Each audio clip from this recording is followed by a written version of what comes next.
I figured this first one would be like, fuck it, we'll just hit record and just like, I'm assuming no one's going to listen to the first 10 of them. It's about drive, it's about power. We stay hungry, we devour. Put in the work, put in the hours, and take what's ours. So let me ask you this. What the hell do I call you? Just call me Nate. Nate, okay. All right. Mr. Alpha, I've known you in so many different levels, entrepreneur, I mean, freaking chasing bad guys to now doing a podcast. It's okay. So Nate, all right. I like that. What I was looking at, I just jotted down some notes on the old Google Doc and my thoughts on the podcast name. And I feel like so many podcasts get this wrong. For me included too. Like for our golf podcast, we did the Aloha Press and everyone's like, what the fuck is the Aloha Press? Like, are you a Hawaiian news media? Like, what are you doing? And I'm like, oh no, we're this like secret code name for, golf thing. And everyone's like, oh, you're an idiot. So it's tough to get like listeners and stuff. So what do you think the name should be? I think we can keep it simple. The JC and Nate podcast. I mean, that can be anything, right? We could talk about anything then, I agree, but so Nate and I, we created this Google Doc and I just put like these weird, like little like headlines, like thoughts on the podcast, favorite podcast, passions, goals for the podcast, topics.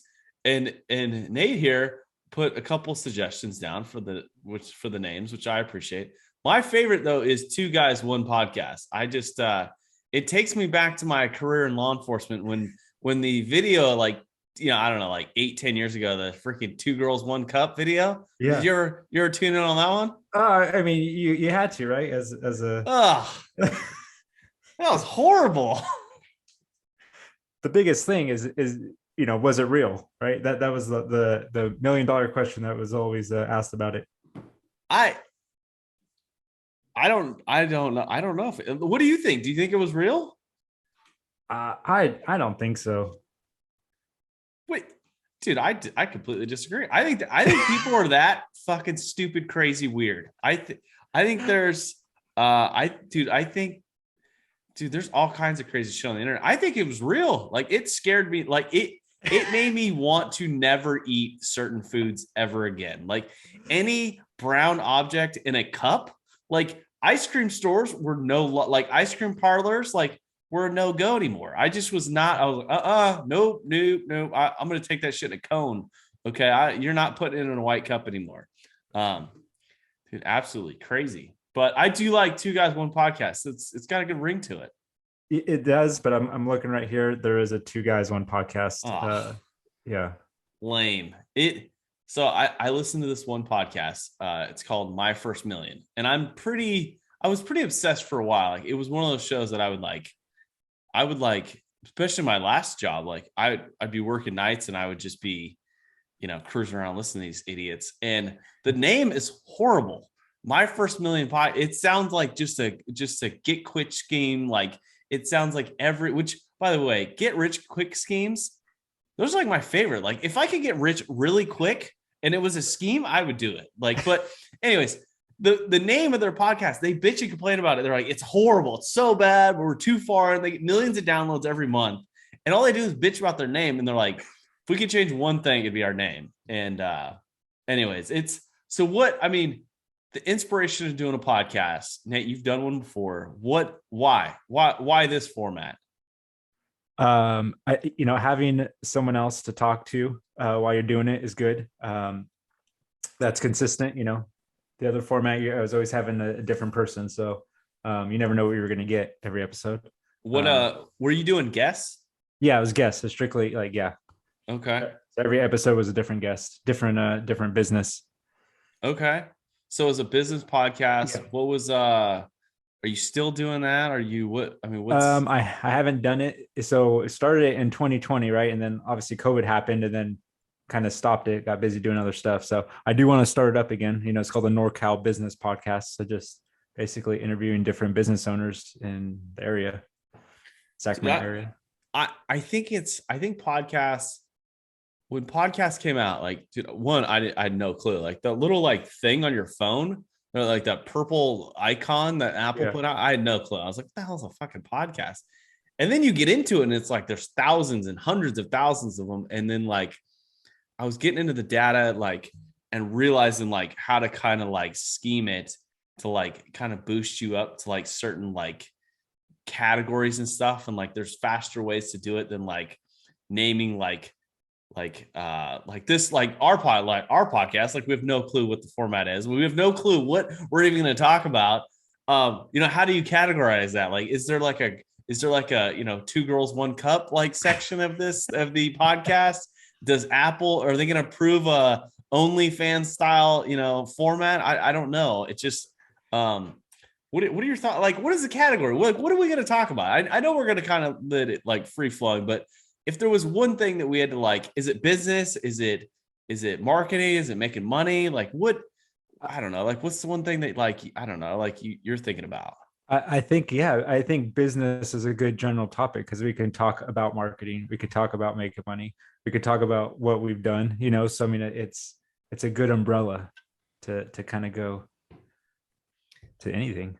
I guess, dude. So like, the one mistake I've made in our golf podcast was I come off as kind of like a crazy person, and I'm trying to dial that back in. Like I want to have like people to like, because the golf podcast was like, it was meant to be kind of R-rated, and we were so offensive that I was nervous about telling people. Like we moved to Georgia, and they're like, "Oh, what are you doing?" I'm like, I do a golf podcast. They're like, "What's it called?" I'm like, yeah, I don't know if you should listen to it. Like it's kind of, you might think a little differently about me because I'm kind of an introvert, and then like I'm fucking cussing and like I don't know. I just, so like business and stuff has always kind of intrigued me, and shit, it's like all I listen to for the most part, like business stuff and real estate, and I listen to some golf stuff. But it what's I mean, what are some of your like, well, I mean, you wrote down the list, like the favorite podcasts.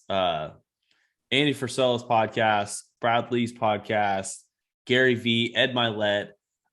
Dude, I just found Ed Milet's show. I don't know exactly what he does in business, because he's kind of vague, and I haven't really done much research. All I know is he owns a lot of companies and interviews a bunch of cool people.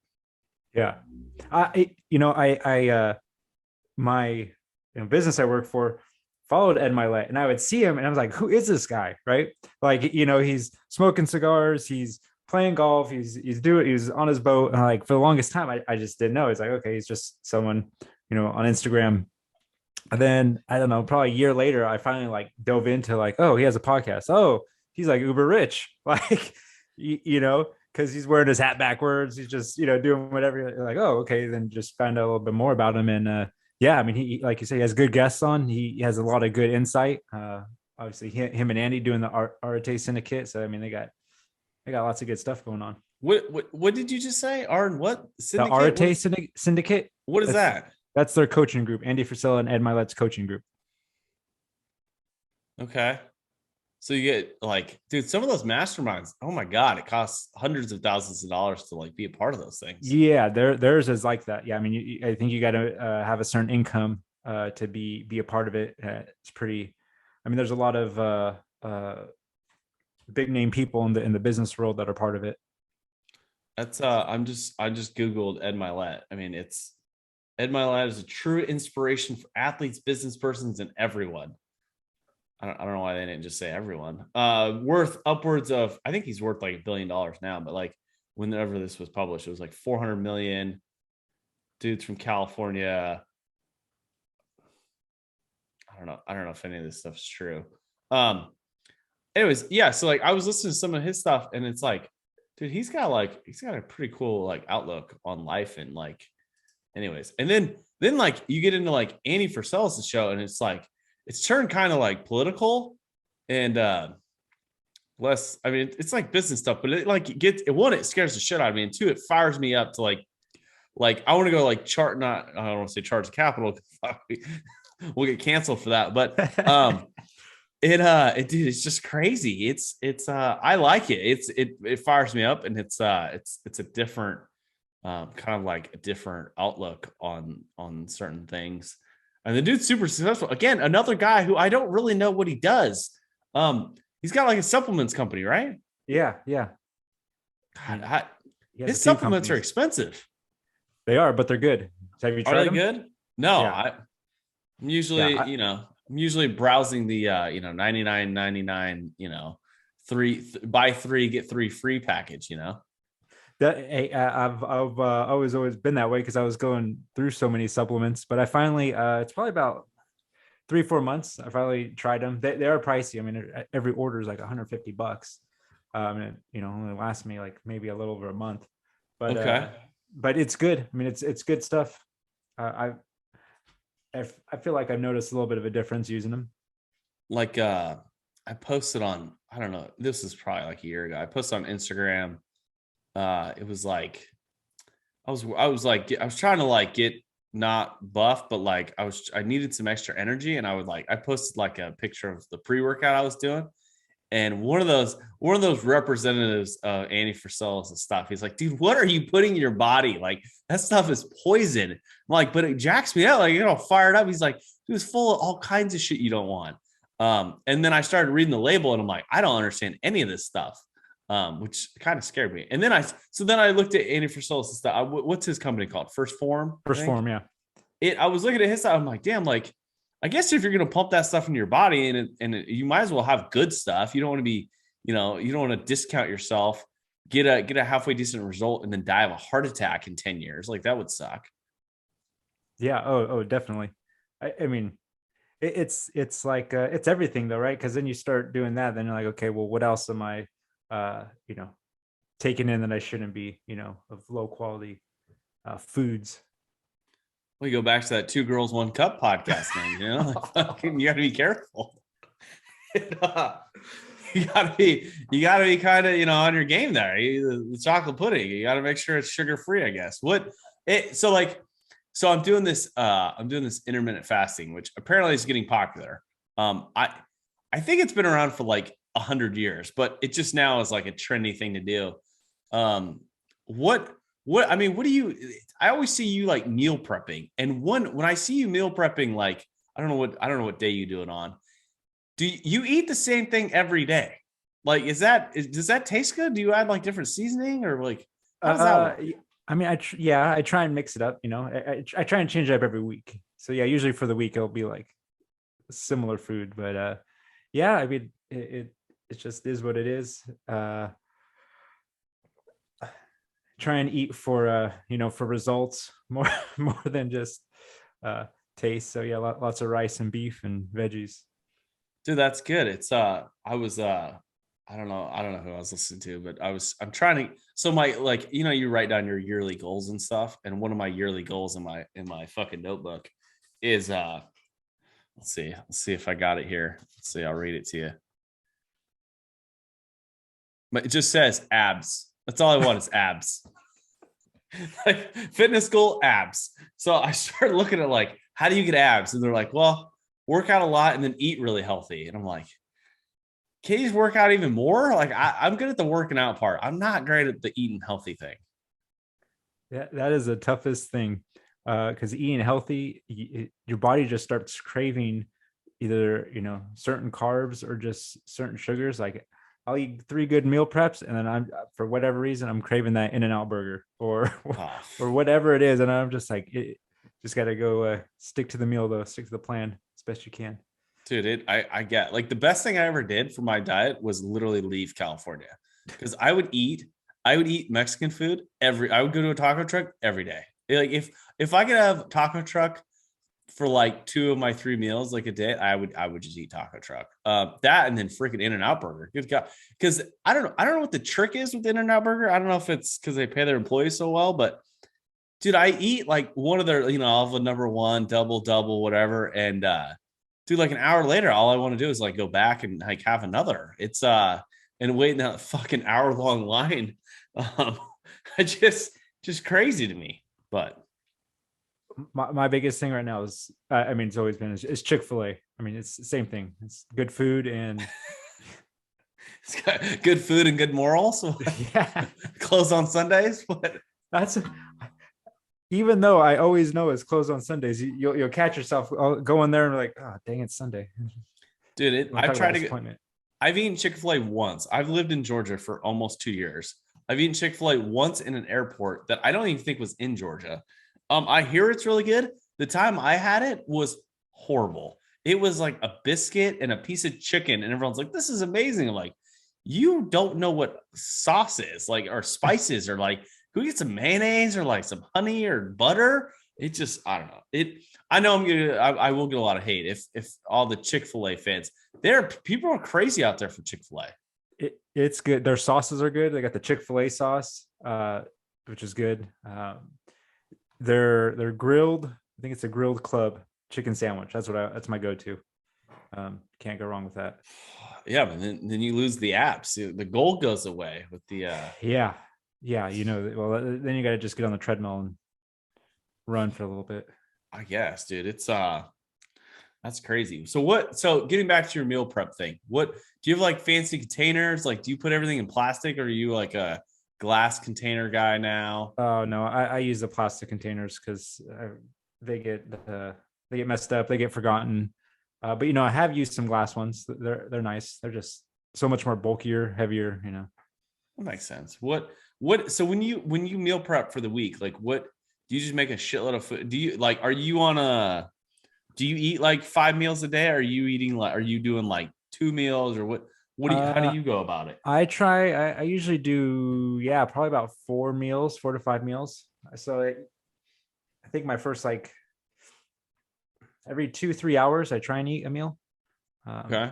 And then usually dinner, those some sort of not meal prep, but I do have some, just in case don't feel like cooking, just throw that in the microwave. I feel like the pre meal preps were like those TV dinners, like, like, I feel like those were like the solution. And everyone's like, why are we eating like shit? Like, it's frozen, like it's not good. Anyways, like Hungry Man is like, oh yeah, we're the meal prep specialists. It's just pop it in the microwave, we're good to go. I haven't seen a commercial for a freaking TV dinner, but people must still buy them because you still go down the frozen aisle. There's a ton of them. I feel like people don't eat them anymore though. Dude, it's not popular. Like, I remember in like the early 2000s, like lean cuisines, everyone's like, oh, I'm gonna have a lean cuisine. And I'm like, what's in that? And you're like, it's just ground up nonsense. It was like sauce and like carbs and salt. Yeah.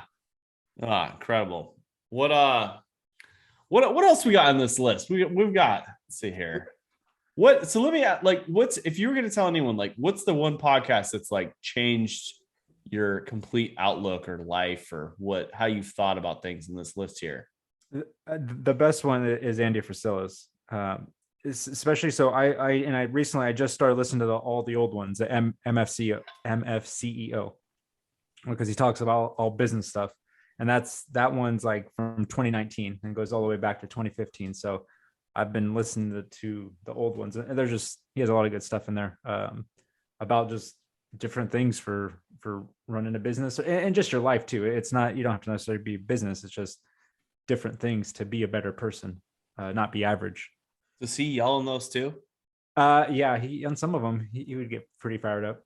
Dude, that's one of those guys, like, that's a guy that you'd want to, like, I'd want to work for that guy, and I would end up getting fired for doing something stupid. Like, he would get me all fired up, and I'd be like, yeah, we're gonna storm the, whatever. And that guy's, yeah, he's a really good motivator. The thing that I've taken away from his show, like, the most is, like, I feel like the business stuff, like, the more I've learned about business, it's like, it's pretty simple. Like, solve a problem for someone, charge some money, make sure you make money, and then learn how to, like, pretty much scale it. Right. And I'm dumbing that down. I'm not very successful in anything I've done so far when it comes to business, but I just feel like it's not, there's a playbook, and there's like a script, or there's like a framework that you can kind of follow. And, like, it seems like if you just do what rich people do, or do what wealthy people do, they usually do a couple of things right. Like, one, they're pretty good with the managing money. They know how to solve people's problems, and they're willing to charge people for it, and they're willing to charge a lot for it. One thing I'll say with, like, Andy Frisella's show, like, it's because I've only been listening to him for a little bit, is the mental side of things, like the get up off your ass and fucking go conquer some shit and like just kick the shit out of like life.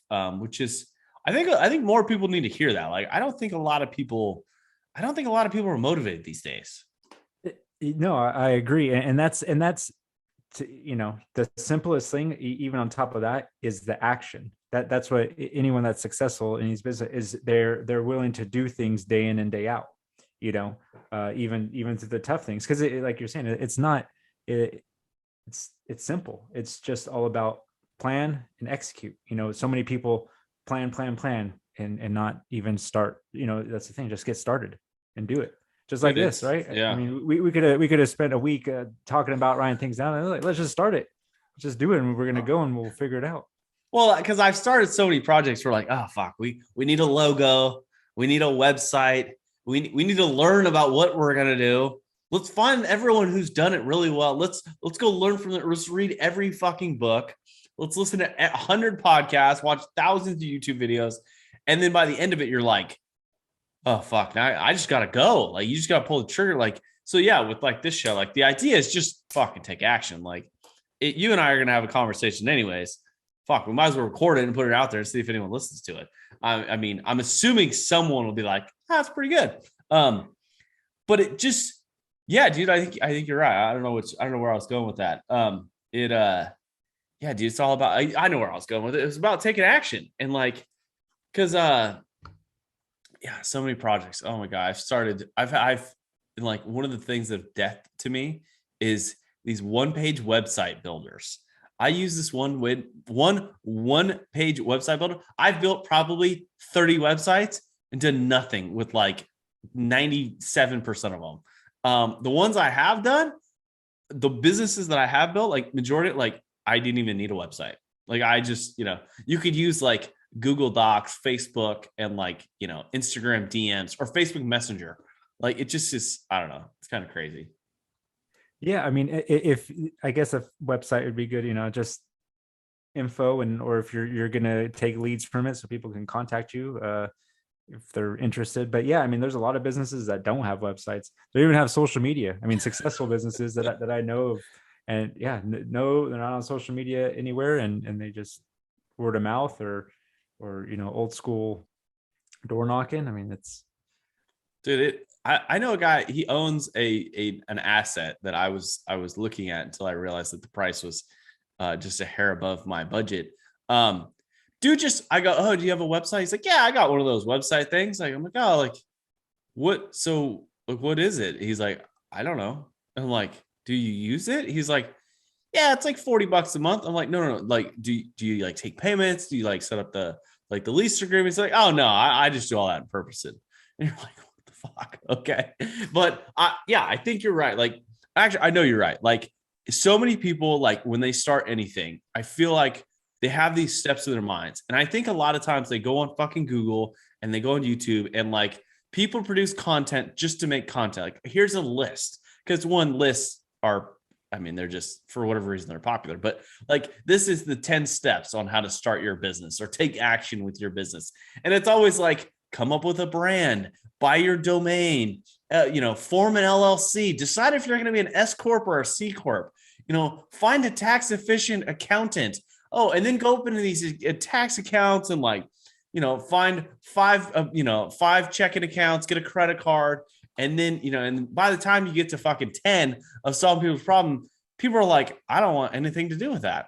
Like, that's the dumbest shit I've ever heard. Like, so I did that. The reason why I did do that, middle of the pandemic, I go, I'm going to help pregnant women put together their furniture and paint the nursery, right? Brilliant idea. $100 million idea. You know what no one wants in their house? A stranger while their wife is pregnant during a pandemic. Like, and I'd formed this business. Like, I had a Google, my business location. It was LLC. It was all this shit. And it was like, it took me like 4 months to close it all down when it failed. It just was an absolute nightmare. Instead of just going and trying it and then working on the details that don't really, they matter, but they don't matter initially. Yeah. I mean, and even with that though, I mean, Go get your local city or county, get your business license, and yeah, open up a bank account where you can deposit the money. And I mean, it's the most basic form of have a sole proprietorship, the most basic form of a business, and get going on it. I mean, there's not too a whole lot to it. No, it's just you solve someone's problem, I guess. It's so I've got so many business ideas. Like, and I don't know about you, but like I have a huge problem with like, I don't want to say execution, but like there's so many things in like business that like I started this entrepreneurial journey. Like we listen to a bunch of podcasts that are like they're very inspirational, they a lot of motivation. And I'm assuming they're like for that shit. But like I listen to these some guys and it's like, oh God, like I got this idea. Like I want to go down this road. And then I go down 15 roads of fucking business ideas. And I'm standing there like, I got too many projects. I just got to fucking slim this shit out, I think. Yeah, I think, yeah, just choose one and stick with it, right? That's the biggest thing, right? Because a lot of people, jump to the next one, instead of just sticking with this one thing and seeing it through. Dude, it's well, the first like 4 months is like the sexy fun part. You get the adrenaline running, fucking it's new. You're talking to people. The idea is exciting. Everyone thinks it's a great idea. Everyone thinks it's a great idea, and no one's willing to pay for it yet, which is always a sign of a bad idea. Like I read this book. It was like, don't ask your mom like business advice. I don't know. I can't remember what the title was, but it was like, if you create an idea, like go get paid first and then finish the other bullshit. Because if you ask people like, hey, will you pay for this? They're most likely not. They're just gonna fluff you along. And if you ask your mom, she's gonna think it's the best idea in the world. Oh, true. I mean, or in your family, right?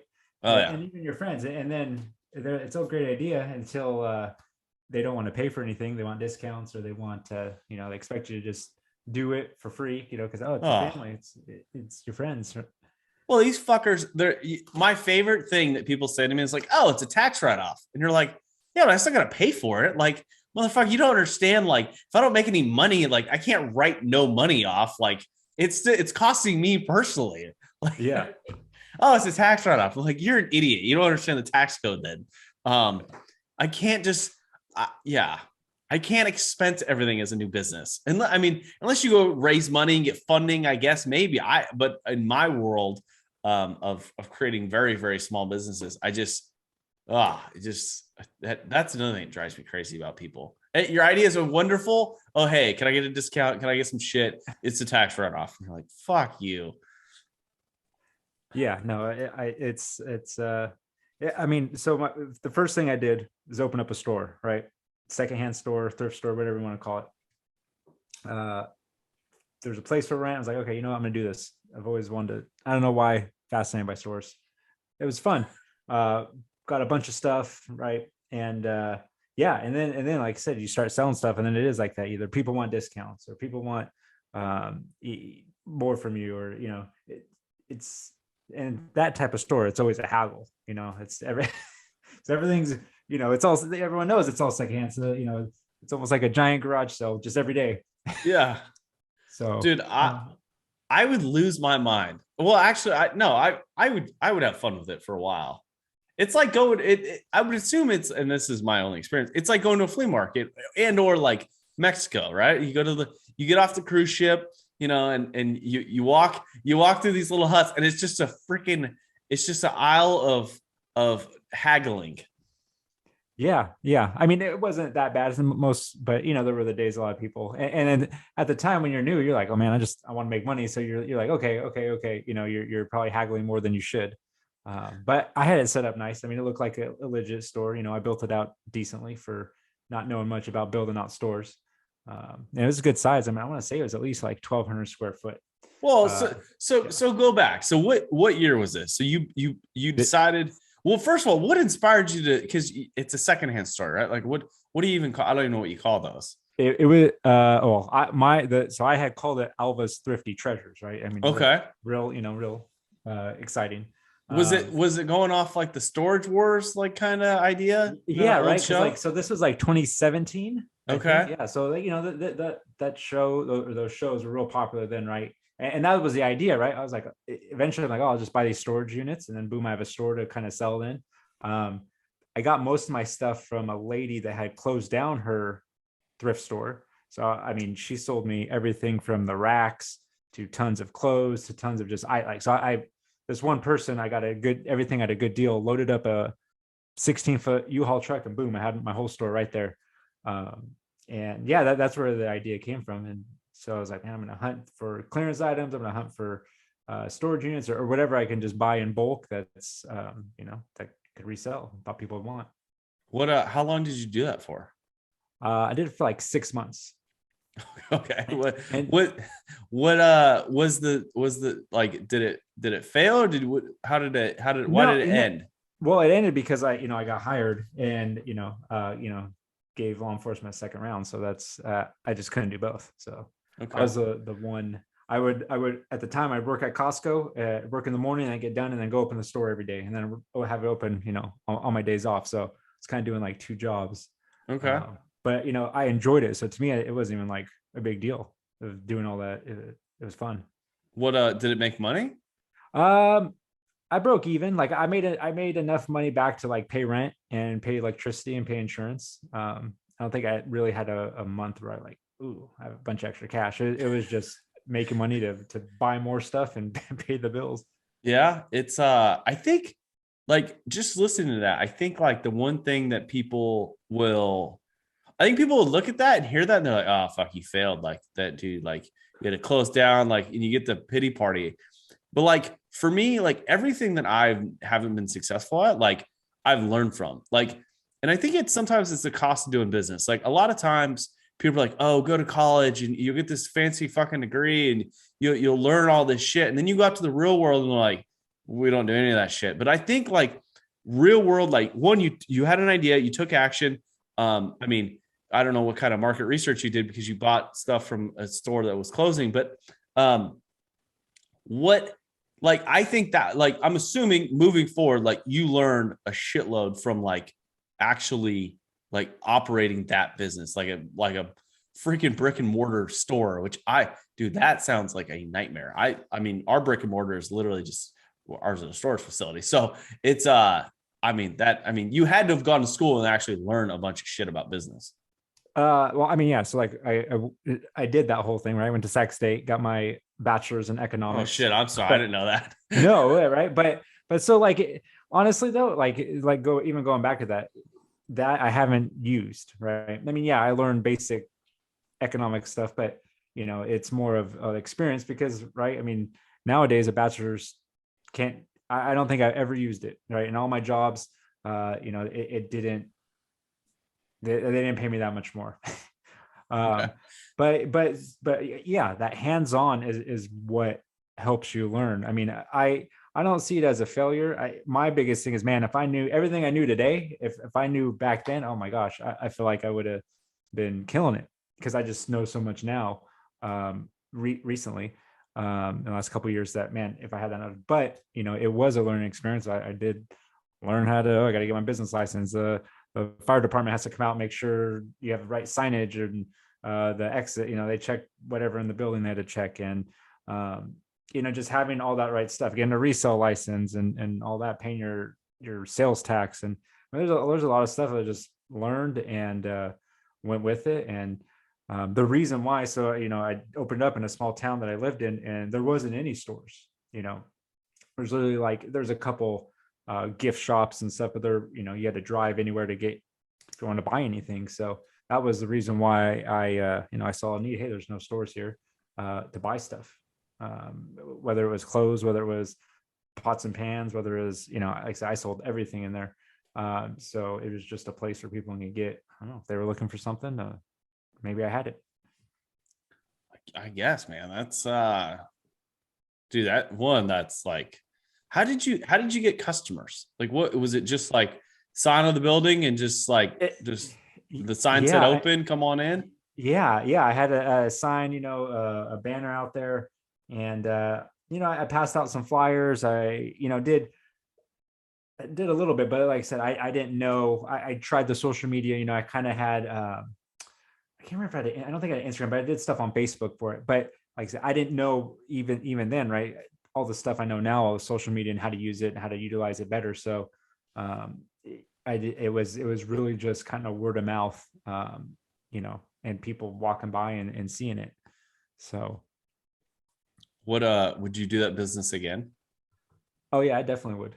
I think, Really? I think about it too, like, man, because they're having a physical location, a brick and mortar store, it is cool. It is fun. You get to interact with people. You're not just some logo or something. You're face to the business and what you're doing. So it was definitely fun. Dude, I look at that stuff, and I think a lot of people initially would be like, that sounds horrible. Like that fucking sucks. And I think I think they would look at it, and I don't think they understand like how big that market is. Like the secondhand, the find something and flip it market is crazy. Like you got StockX, you got Goat, you got eBay, you got fucking Craigslist, Facebook Marketplace. You have all these platforms now. Like there's clothing ones now that like people are just they go to like their stores, they buy clothes, and they literally flip them online. And it's a $1 billion industry. Like the sneaker game of like find the Jordans at fucking Marshalls and Ross, and then turn around and sell them for 5 on these platforms. Dude, it's crazy on how much. Dude, I was doing it, and I was making like a couple $100 a month by just spending money on sneakers and literally just putting them on the platform. And like I think you were doing it in like a brick and mortar scale where people fucking needed shit. Like they needed stuff, and they didn't have access to a Ross or a Marshall or a discount store or something where they could go and not pay the big box store a bunch of money for a bunch of stuff that wasn't really used or really wasn't, it was repurposed, which I think is, I don't know. I think people will look at that and be like, yeah, that's not a cool, sexy business. But at the same time, like, dude, there are people making a bunch of money doing that stuff. Oh yeah, and like where I was, the closest store, Walmart or whatever it was 30-35 minutes away. So yeah, if you, because and on that resale stuff, you go to a big box store and you check out the clearance, that's what they'd have face electric razors marked down to $5 that were brand new $25. Well, okay, I don't need to sell for their $25 price, but spent $5 on them and flip it for 20. I mean, 4-to-1 Yeah. profit's pretty good. Hell yeah. On these items. Or even TVs. I bought a couple TVs one time because they were nice 4K TVs. They were marked down to a crazy price and still got, I think it doubled my money on it. Still paid a couple hundred and sold them for double. So I mean, there's all kinds of things where you can go to these stores and they have stuff, and they're, for whatever reason, they're just getting rid of them because they got the new model coming in. Yeah, I mean, fuck, someone sitting in an office ordered a bunch of shit and they need shelf space for it. I don't know if I'd do that business. The whole storage, like cleaning out and buying storage units, like I've cleaned out a few of our storage units, and I don't think anyone would want any of the stuff I've taken out. Oh my God, I didn't know like pee could smell so bad. Like, I don't know if it was like rat pee or like pee from humans, but it all stunk. Like it just was gross. Anyway, I put it up for auction and no one bought it. Thank God. It was just going to be a nightmare, but it's just it's crazy, but that's pretty cool, man. So let's wrap it up. I mean, for the future, like what we hit on a bunch of topics. We pretty much chucked and jive for freaking, I don't know how long we've been talking for. I don't know, 30, 45 minutes or something, but dude, what's the plan? What's next episode's going to be about? Oh man, we can go anywhere. We can, I think we do, I don't know. I think we talk business, something specific. We'll come up with a good thing. Dude, I've been geeking out on this freaking Canadian thing, and then the Russian Ukrainian shit. Oh my! And then Bitcoin and like, dude, I'm going down this rabbit hole of like just I don't want to say like conspiracy theory because I think most of it's true, but like, dude, it's a scary world out there. Yeah, I mean, there is so much stuff, and that's, heck, you want to talk about going down rabbit holes or things to talk about. I mean, there's and as not to get too crazy, but self-development, getting better, not wanting to be average. you realize how many people are average and just go about their business and don't really care about what is going on in the world. Like just everything that's happened the last 2 years, just going about their business. Okay, I'll do this, I'll do that. Where and people complain, but they're not going to do anything about it. So there is so much out there where people just, when you really look at it, when you start improving your life and then seeing how many people just stay average and don't look at all those things that are going on. Dude, they're just freaking sheep. And they're like, I don't want to call them vaccinated sheep, but it's like, they're just fucking like, what do you want me to do? Okay. Yep. All right. You want me to do what? Okay, sure. Yep. Uh-huh. Can I keep watching Netflix for 8 hours a day? Uh-huh. Yep. Uh-huh. Yep. Oh. What do you need me to do? Okay. Yep. Uh-huh. I can't go there without that. Sure, I'll get one of those. It is fucking crazy. I see people post things, right? Because obviously, right, all the mask mandates are lifted, and someone that I know works at a store. In California, it might have been. Well, they're getting better, but they post, hey, at least I can shop in the store they work at without a mask, and I'm just thinking, so you go your whole, what kind of sense does that make? They make you wear your mask while you work. You get done off your shift, you clock out, and then now you can take your mask off. Now that you're a shopper, it's okay to walk around the store you were just working in while you had to wear a mask. Like that's my thing of everyone like, hey, how about you guys all just get together and say, hey, we're not going to wear these masks. Like this is ridiculous, but they won't do it. No, I don't know how many times I've told them, all you guys got to do for one day, say, hey, we're not going to work if we wear masks. What are they going to do? They're going to close the doors. Yeah. They're not going to fire everyone. They can't fire everyone. So and they need to make money. So they're going to be like, okay, well, yeah, well, I guess we can't have you guys wear masks. Dude, it's crazy. Cause Georgia, there's parts of Georgia where masks were not a thing. And we probably shouldn't get down to the mask thing. I mean, we can, I don't give a shit. Well, we can wrap it up with the mask thing. Dude, there's parts of Georgia where they're like, what's a mask? Like, what are you going to rob us? Like, well, you can't come in the store with a mask on. You can't come to our bank. Like you leave your gun and your mask in your truck. Okay. But yeah, I mean, you're right. Like, it just cracks me up on how people go down the fucking road of just nonsense. Like I can work here at Wally World, okay, with a mask on. I can do meth in the parking lot, and then I can, on my day off, I can come back in here to shop without a mask. And you're like, what are you doing? Like, what? That doesn't make any sense. And first of all, the mask thing, you should be using protection somewhere else. Okay. That's where you should stop popping up 12 kids. Okay. At least you have a job. I mean, that's good, I guess. But dude, yeah, you're right. I mean, the freaking sheep of just that makes sense. Yep. Oh yeah. That's what they said. It just cracks me up. I heard this thing today about the whole protest thing with the Canadian thing. And now the police are coming in and they're fucking getting all crazy violent and stuff. And someone brought up a point. They're like, it's funny. When you go out and peacefully protest, the police and law enforcement, they have this pretty heavy handed, they can they know you're going to comply.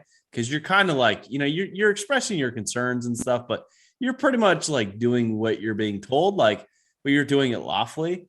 And now they're getting crazy. But you look back a couple years ago here in the United States, dude, when government is met with violence and fucking chaos, they back the fuck up. They just go, whoa, shit. I guess we don't need these mandates. It just, I don't know, it cracks me up on how the compliance that some of the people in this country are going along with.